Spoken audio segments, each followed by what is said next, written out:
রাধে রাধে। একদিন যশোদা মা কৃষ্ণকে নিয়ে রাত্রে ঘুমাচ্ছেন। কৃষ্ণ কখনো যশোদা মায়ের পায়ের কাছে, কখনো বুকের উপর, কখনো মাথার উপর উঠে শুচ্ছে।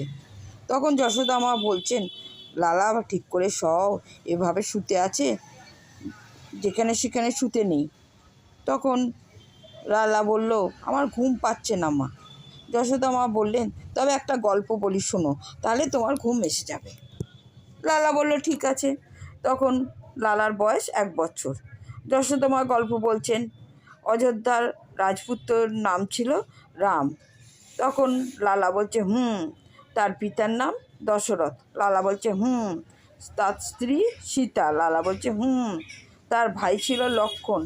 লালা বলল, তার বাবার কথা রাখতে সে বনে গিয়েছিল।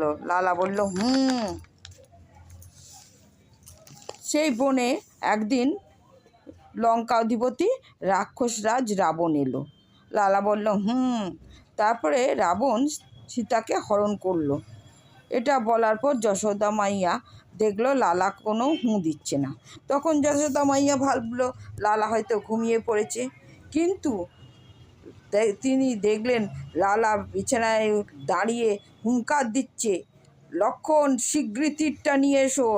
একবার রাবণ সীতাকে হরণ করেছে, এইবার আর আমি হরণ করতে দেব না।